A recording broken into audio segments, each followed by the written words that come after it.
Hello मित्रांनो, नमस्कार. पुन्हा एकदा स्वागत आहे तुमचं आपल्या मिनी ब्लॉगमध्ये. मित्रांनो, आम्ही निघालो आहोत आता शेगावला. काचीगुडा नरखेड पकडी आणि वसमतवरून प्रवास चालू झाला.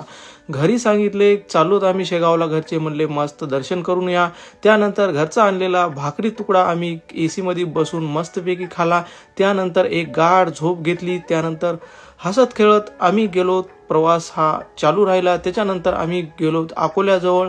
हा जो रूट आहे मित्रांनो, हा ईस्ट वेस्ट रूट आहे, जो की मुंबईहून डायरेक्टली गाड्या कोलकात्याकडे जातात. त्यानंतर तुम्ही बघू शकता, हा व्ह्यू तुम्हाला माहीतच असेल. आम्ही पोहोचलो आहोत आता अकोल्याला. अकोल्याहून आम्ही डायरेक्टली गेलो आहोत आता शेगावला. शेगावला गेल्यानंतर भक्तनिवास विसावा संकुल येथे आम्ही डायरेक्टली गेलो. त्यानंतर तिथे गेल्यानंतर आम्ही रूम बुक केली. रूम बुक केल्यानंतर तुम्ही बघू शकता आता रूम्स कशा प्रकारे अवेलेबल आहेत. मित्रांनो, तुम्हाला जर फॅमिलीसोबत यायचं असेल तर भक्तनिवास विसावा संकुलला नक्की भेट द्या. तिथे तुम्हाला रूम्स आहेत त्या लवकर भेटून जातील. तर त्यानंतर तुम्ही बघू शकता रूमचा इंटेरियर कशा प्रकारे आहे. तर मित्रांनो, रूम्स आणि शांतता स्वच्छता खूप चांगल्या प्रकारे आहे, तर तुम्ही नक्की भेट द्या.